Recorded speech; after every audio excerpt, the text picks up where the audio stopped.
बोले चौथे पद में बच्चों गोपियों ने यह ताना दिया है कि अब कृष्ण ने राजनीति पढ़ ली है।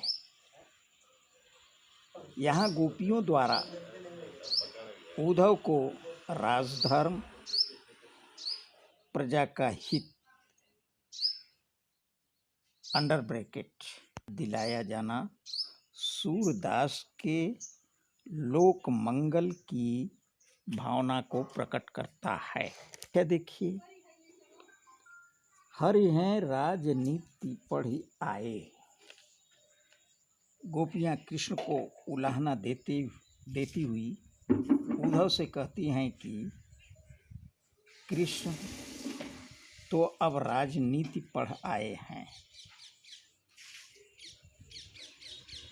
सेकेंड लाइन देखें, समुझी बात कहत मधुकर की समाचार सब पाए।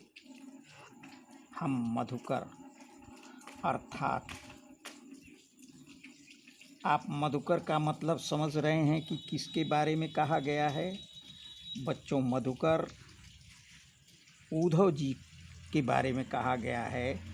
गोपियाँ व्यंग्यात्मक शैली में उद्धव जी को मधुकर जी कह रही हैं। हम मधुकर अर्थात तुम्हारी कही गई सारी बातें समझ गई हैं और सारे समाचार पा लिए हैं।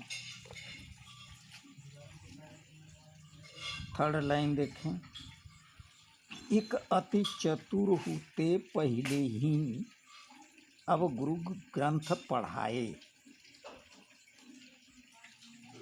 गोपिकाएं कहती हैं कि एक तो कृष्ण पहले से ही चतुर थे और अब तो उन्होंने गुरु से ग्रंथ भी पढ़ लिया है। चौथी लाइन देखें बच्चों, बड़ी बुद्धि जानी जो उनकी जोग संदेश पठाए। अब हम उनकी बढ़ी हुई बुद्धि के बारे में समझ गई हैं जो उन्होंने हमारे लिए योग का संदेश भेजा है। अगली लाइन पांचवी, उद्धव भले लोग आगे के परहित डोलत धाये। गोपिकाएं व्यंग्यात्मक शैली में उद्धव जी से कह रही हैं कि हे उद्धव जी,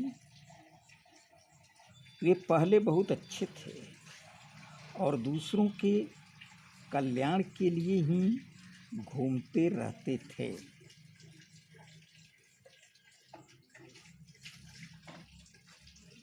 अच्छा, अगली लाइन, अब अपने मन फेर पाई हैं चलत जुहूते चुराए।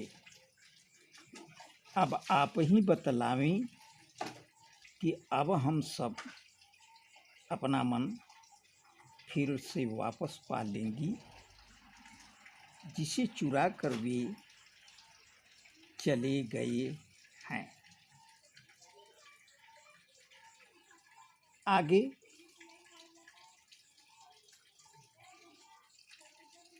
क्रोध की मुद्रा में गोपिकाएं कहती हैं, ते क्यों अनीति करे आपुन जे और अनीति छुड़ाए। जिन्होंने दूसरों के अन्याय को समाप्त कर दिया था वे स्वयं आज क्यों अन्याय कर रहे हैं। अंतिम लाइन बच्चों, राजधर्म तो यह सूर जो प्रजा न जाति सताए।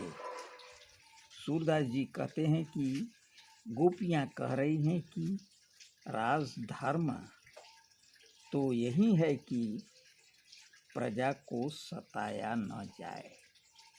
फिर कृष्ण हमें क्यों सता रहे हैं। बस इतना ही बच्चों।